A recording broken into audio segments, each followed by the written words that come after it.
İsa Mesih Hudayın sözü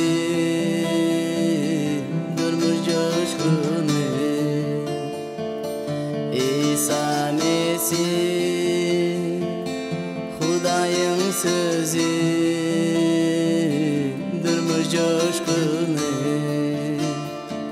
senin adında günem yuvuldu bütün kalbimi sana tapşırdım senin adında günem yuvuldu bütün kalbimi sana tapşırdım. Salam mehriban ildeşler. Men sizin şuunki programa goşulup bilýäniňizde gatyp begenýän. Her sapar men şu programa üstü bilen siz bilen duşşama sabırsyzlyk bilen garaşýan. Eger sizde geçen gepleşiklerimizde gurun eden temamız barada soralar bolsa ýa-da bellikler bolsa, baňa hökman programmaň ahyryny görýän elektron poçta üstü bilen hat ýollap bilersiňiz. Eger sizde dilekler bar bolsa, şonu hem bana hatısı bilen yollap bilersiňiz. Men şuňky gepleşigimizde ýene-de İsa Mesih'in doğulşy baradaky baplar bilen dowam etmekçi bir näçe ayetler şu günden biz seredi geçmekçi. Ene geçen gepleşigimizde biz Lukanyň 2-nji babynyň 1-nji hem 7-nji ayetlerine seredi geçipdik. Şu ýerde İsa Mesih'in doğulşy barada näme diýipdi? İlat ýa-da onuň geçirilişi barada gurrun edildi. Rim imperatory Augustus şu barada ferman çykardy. Her kim öz doğulan yerine göre, şäherine göre şol şähere barıp ilat ýa-da onu geçirmeli diýip ferman çykardy. Ene Meryem hem Yusuf bilen bular Beytullahama gittiler. Näme üçin? Täbäbi olar Dawudyň neslinden, Dawudyň urugyna degişildi. Şoňa görä-de olar Beytullahama gitmeli boldy. Şo ýerde olar ilat ýa-da onu geçirdi diýip biz geçen gepleşigimizde bu barada gurrun edipdik. Beytullaham olar Nasra şäherinden Beytullahama gittiler.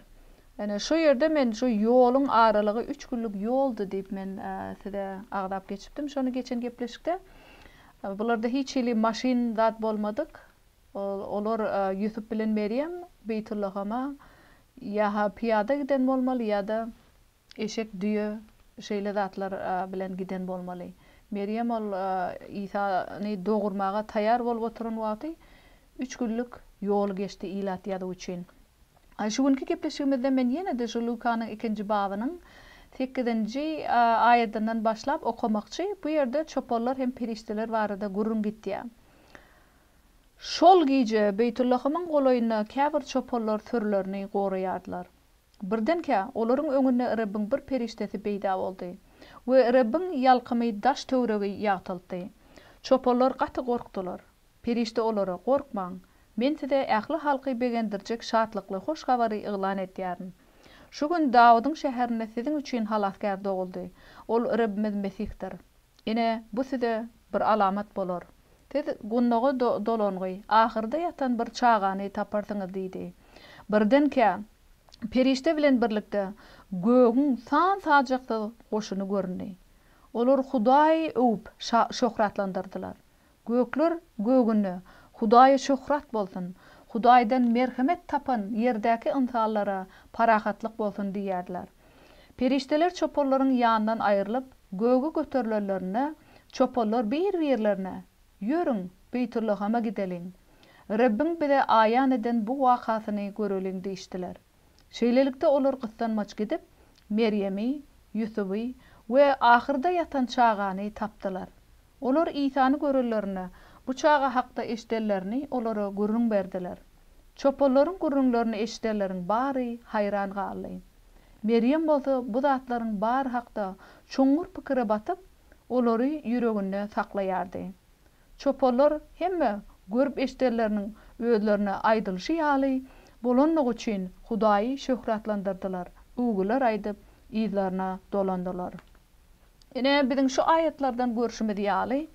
Ýene-de biz İsa Mesih'in doğuşu barada köp faktlary öwrenýäs, hakyky bolup geçen zatlary şu ýerdäki ayetlaryň üstü bilen hem görýäs.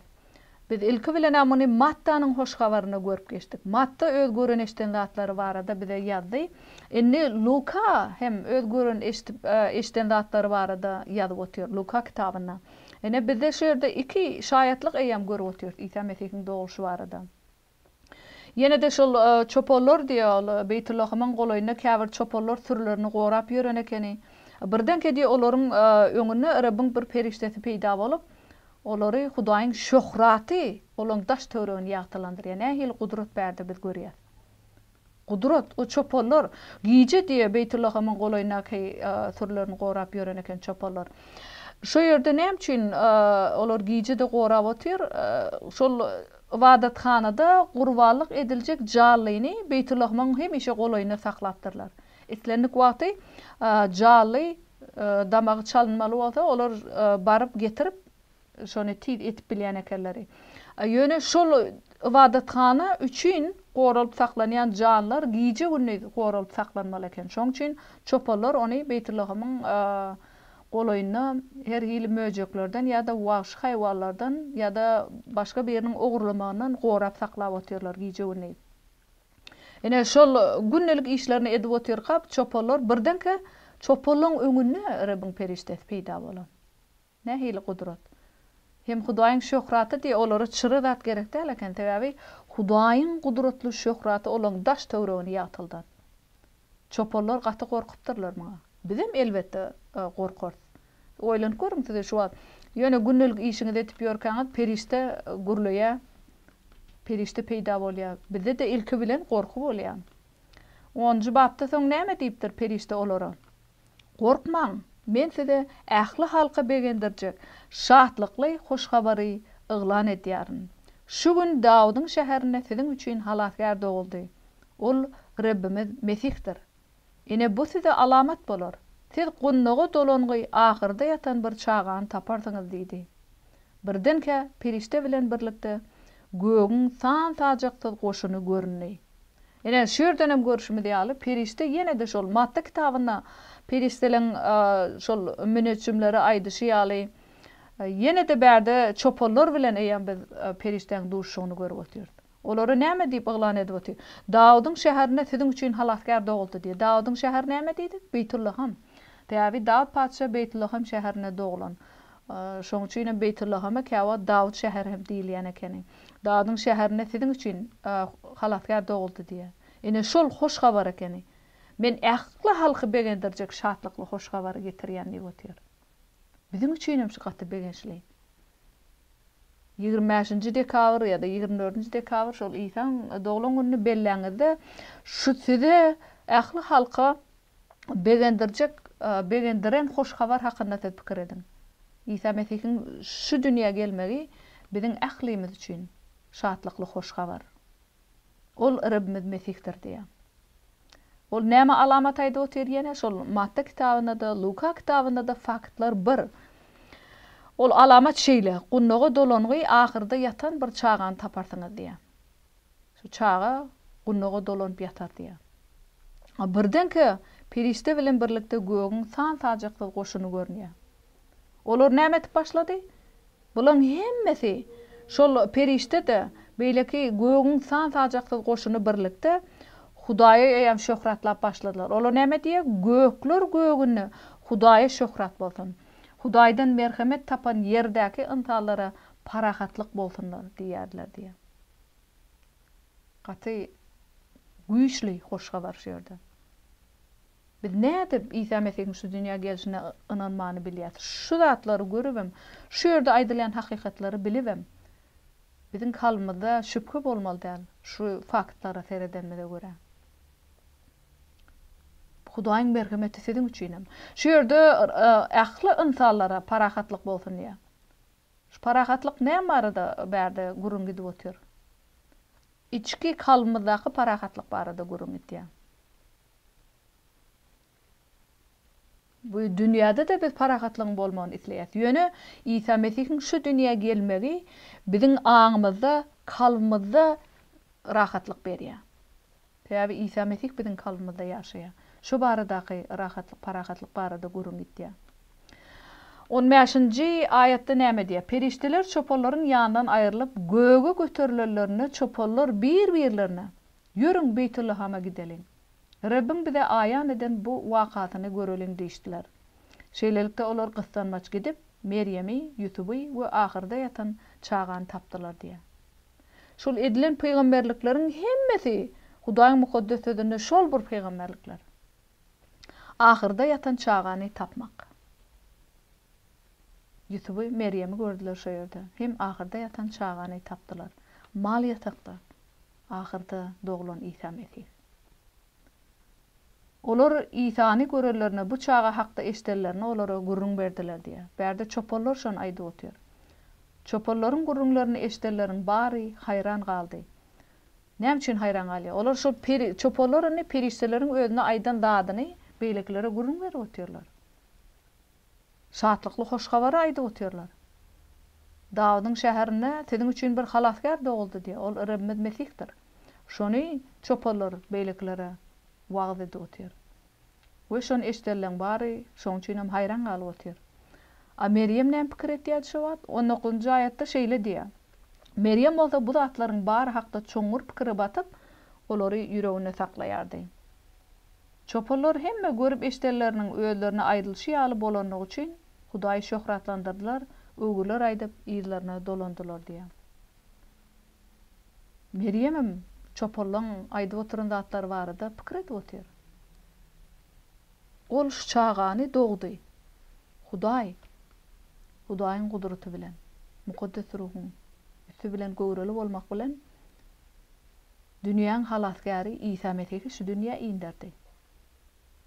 Oň aňynda nähili zatlar bolup geçip oturanlar şu wagt.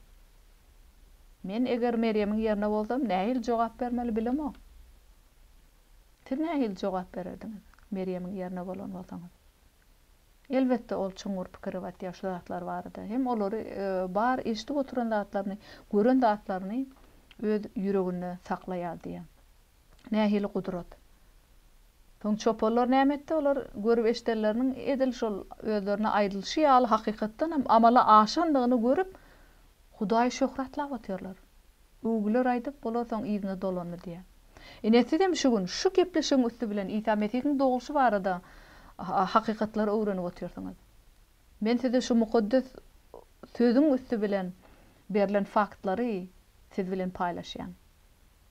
Taryhy faktlarym muňa şaýatlyk edýär. Tidem şu wagt edil çopollar ýaly Hudaýy şöhratlandyrýan. Mesela tidem şunu belki käbiriňiz ilkinji tapar eşdip oturansyňyz İsa'ň doguşyny barada aýdylýan zatlary. Tidem şoňa İsa Mesih'e öwgüler aýtýaňyzmy şu wagt Hudaýy şöhratlandyrýaňyzmy? İsa Mesih'iň şu dünýäge gelenligi üçin oňa minnetdarlyk bildirýäňyzmy? Insan şekline girip geldi. Ol öz Hudaýyň padşahlygyna bolan zatlaryny taşlap şu dünýäge gelip insan keşmine girip iň pesbäl insan hökmüne bu dünýäge geldi. Mal ýatakda ahyrda geldi. Bu nähili pesbällik. Bize şeýle pesbäl durmuşda ýaşamak öwretýär. Kalmada pesbäl. Gedemlik däldi. Pesbällikde ýaşamaly biz. Gelin häzir ýene-de Yohanna kitabynyň 1-nji babynyň 1-nji 18-nji ayatlaryna İsa Mesih barada aýdylýan ayatlara seretip geçelim. Owal başda söz bardy. Söz Hudaý bilenni. Söz Hudaýyň özüdi. Owal başda ol Hudaý bilenni.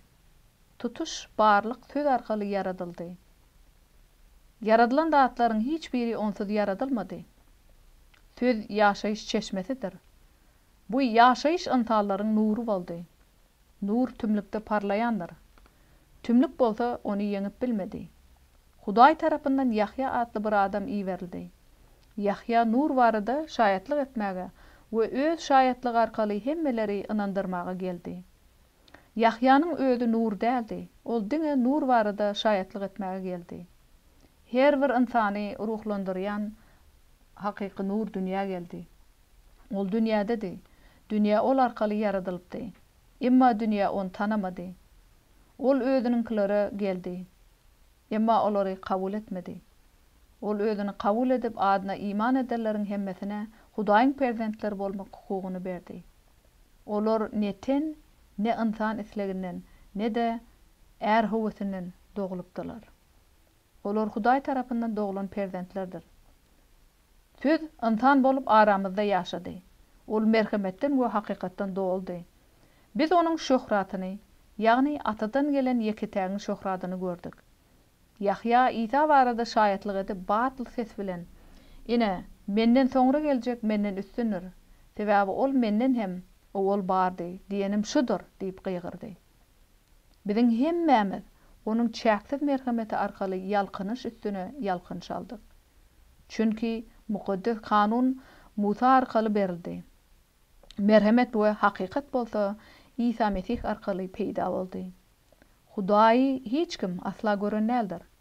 Bize ony atasynyň gujagyndaky özü de Hudaý bolan ýeketäk ogly tanatdy. Nähili wajib zatlary biz şu ayatlardan öwrenýäs. Yohanna 1-nji bab 1-nji 18-nji ayatlaryna wajib zatlary öwrenýäs. Ol başda söz bardy diýe. Söz kim? İsa Mesih. Söz Hudaý bilen diýe. Ol Hudaý bilen. Söz Hudaýyň özüdi. İsa Mesih Hudaý. Ol başda ol Hudaý bilen diýe. Hemişe ol Hudaý bilen bolan. Oýlanyp görüňiz, gelip çykyş kitabyny okaňyzda şu ýerde näme diýe? Berde Yohanna hem şonu aýdyp otyr, tutuş barlyk söz arkaly yaradyldy. Yaradylan zatlaryň hiç biri onsuz yaradylmady. Şu dünýä yaradylanyda, dünýä yaradylmandan öň hem bolan İsa Mesih. Şo barada aýdylyp otyr. Ordiňe söz aýdyldy, hemme zat amala açdy. Söz ýaşaýyş çeşmesidir diýe Hudaýyň sözü elbetde. İsa Mesih ýaşaýyş çeşmesi, durmuş ondan gelýär. Bu ýaşaýyş insanlaryň nuru boldy diýe. O şu dünýä gelende bize nur, ýagtylyk hökmüne geldi. Hudaýyň hakykatyny hoş habary aýan etdi. Hoş habar näme? İsa Mesihiň şu dünýäge gelip haçda ölmegi, biziň günälerimizi öz üstüne alyp, bizi günäň hökmünden halas etmegi. Nur tümlükde parlayandır. Tümlük bolsa onu yeňip bilmedi diýe. İsa Mesih şu garaňky tümlükde şu dünýäde, bu dünýä şeytanyň eline ýatýar. Şonda ol parlady, tümlük näme? Şu dünýäde garaňkylyk tümlük onu yeňip bilmedi. Näme üçin yeňip bilmedi? İsa Mesih ölümden dirildi. Bu dünýä onu haça çüýledi. Ýöne İsa Mesih 3 günden soň ýene de ölümden dirilip göge galdy. Şoň üçinem diýe berdi, tümlük onu yeňip bilmedi. Hudaý tarapyndan Yahya atly bir adam iýerildi. Siz bilýäňiz Yahya barada, ol şol nur kim barada? İsa Mesih barada şaýatlyk etmäge geldi. Şol öz şaýatlygy arkaly hemmeleri İsa Mesihiň şu dünýä gelenligi barada inandyrmaga geldi ol. Yahyaň özi nur däldi diýe berdi. Ol diňe nur barada şaýatlyk etmäge geldi. Her bir insany nurlandyrýan hakyky nur dünýä geldi. Bu nähili ajaýyp aýat oýlanyp görüň. Her bir insany nurlandyrýan hakyky nur dünýä geldi. Şu näme diýilýär berdi? Her bir insany nurlandyrýan hakyky nur. İsa Mesih biziň kalbymyzda ýaşaýar. Biziň öňkü köni durmuşymyz İsa Mesih bilen haça çüýlenli. Şu täze durmuşda biz ýaşaýar. Täze durmuş İsa'da ol biziň kalbymyzda biz oňa ýol berýäs, ol öz durmuşyny biziň üstümiz bilen ýaşaýar. Teň biziň kalbymyzda bolan garaňkylygy ol nur saçýar. Öz ruhunyň üstü bilen günäli zatlar görkezýär biziň kalbymyzda. Hudaýyň mukaddes sözüni okuýar, öz mukaddes sözüniň üstü bilen bize hakykaty aýan etýär kalbymyzda. Şo barada diýe insany nurlandyrýan nur geldi, hakyky nur. Ol dünýäde dünýä ol arkaly yaradylypdy, emma dünýä onu tanamady. O şu dünýäge gelene hiç kim onu tanamady. Eýsem onu haça çüýlediler. Kabul etmediler onu Hudaý hökmüne. Ýöne berde hakykat näme diýe 10-njy aýatda? Ol özüni kabul edip adyna iman ederleriň hemmesine Hudaýyň perzentleri bolmak hukugyny berdi. Olar ne ten ne insan esleginden ne de er hovutundan doğulupdırlar. Olar Hudaý tarapyndan doğulan perzentlerdir diýe. Biz Hudaýyň ruhy perzentler bärde gurun şo barada gitdiýär. Bärde bu fiziki taýdan jynty gatnaşykda bolup doğulýan çağalar, er ayal barada, er ayalyň hovutundan doğulan çağalar barada aýdylanyk. Bärde ruhy taýdan, Hudaýyň mukaddes ruhunyň üstü bilen doğulan perzentler barada gurun etdiýär. İsa Mesih barada ýene näme diýilýär? 13-nji aýatda ol merhametden we hakykatdan doğuldy diýär. Nähil gudrat? Ol hakykatdan hem merhametden doğuly. Biz onun şöhratyny, ýagny atadan gelen ýeketägiň şöhratyny gördük diýär. O şu dünýäge gelmek bilen biz onun şöhratyny gördük. Ene 17-nji aýatda näme diýär? Mukaddes kanun Musa arkaly berildi. Siz bilýäňiz, şo kanunlar könäkde Musa üstü bilen berildi. Merhamet we hakykat bolsa İsa Mesih arkaly peýda boldy diýär. Öňe kanun bardy, biz kanuna göre ýaşamaldyk. Enne İsa Mesihiň üstü bilen täze akda göre ýaşaýşda biz oň merhametine, hakykatyna göre ýaşaýar. İsa Mesih kalmada kabul etýär. Oň eden zatlaryny biziň üçin haçda ölüp, öz günahlarymyzy öz üstüne alyp, bizi günäň hökmünden halas edenligine iman etsek, ol bize merhamet etýär. Hem hakykaty aýan etýär.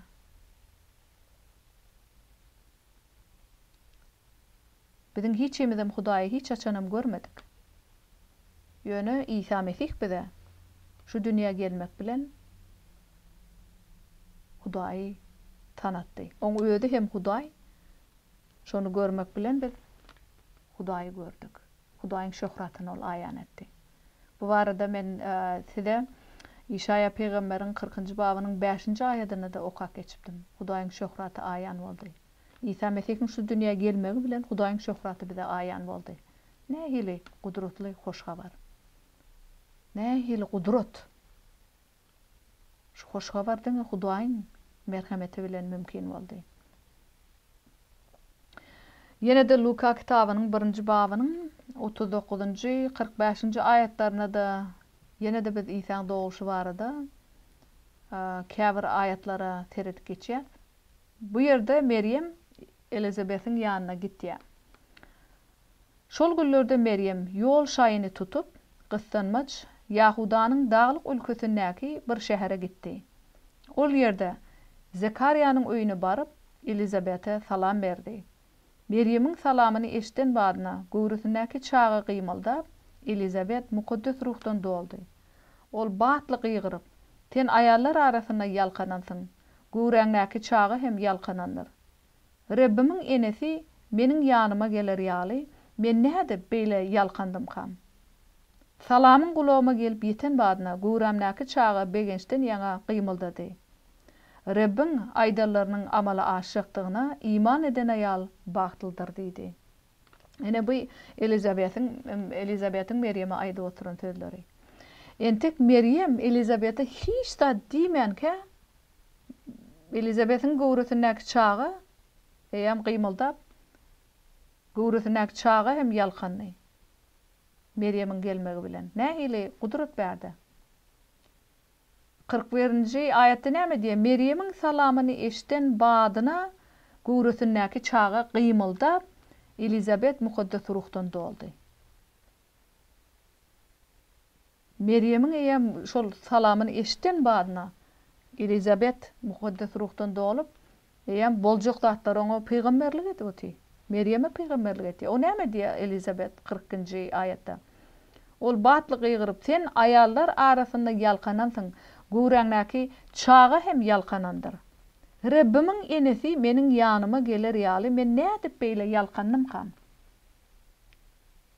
Salamyň gulaguma gelip ýeten badyna göwräňdäki çagy begençden ýaňa gymyldady. Rabbiň aýdallarynyň amala aşykdygyna iman eden aýal bagtlydyr diýär. Ene Hudaýyň gudraty bärde biz görýär. Meryem Elizabet'e gurulu men dat diýip hiç zat diýmek gerek däldi. Mukaddes ruh eýem Elizabet'e de aýdyp otyr. Mukaddes ruhdan doldy. Meryem görünmadığına on Elizabeth'em guruldy. On gurutnak çağa qıymılda oturýar.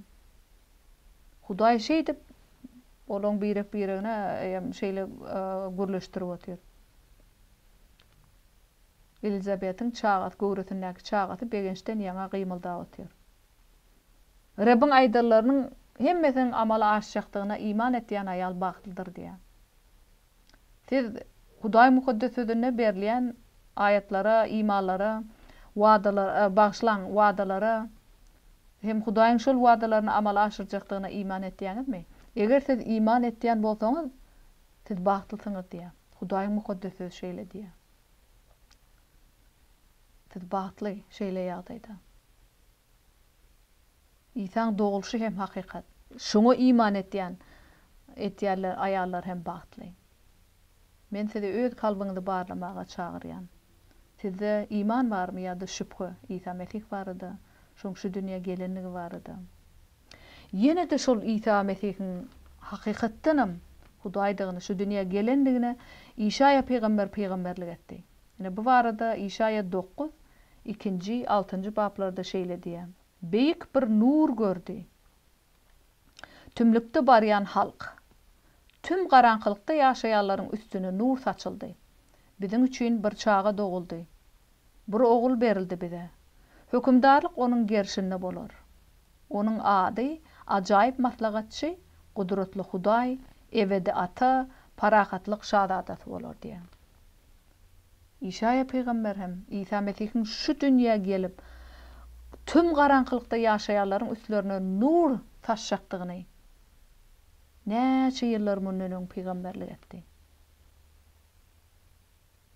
Bize bir ogul berildi diýär. Hökümdarlyk onuň gerşinde bolar diýär. Elbetde İsa Mesih höküm sürýär. Onuň ady näme diýär? Ajaýyp maslahatçy, gudratly Hudaý, ebedi ata, parakatlyk şadaty. Ene İşaya peýgamber şu zatlary bize müňlerçe ýyl mundan peýgamberlik edip otur. Täze ähti şol peýgamberlik amala açdy. Ýene de İşaya peýgamberiň 40-njy babynyň 1-nji 11-nji aýatlaryna siz özüňiz okaň şol 40-njy babda. Şu ýerde de Hudaýyň öz halkyny köşeşdirmäge, köşeşdirji iberýänligi barada da aýdyp otur bize. Rabbin şöhraty aýan bolar, ähli insanlar onu birlikde görürler diýär. Ol gelip öz halkyny köşeşdirer diýär.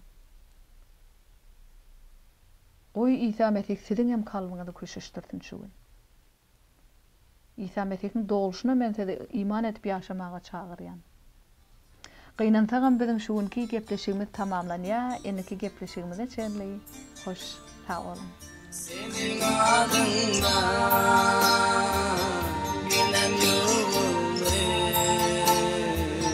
bütün kalbimi sana tapşır.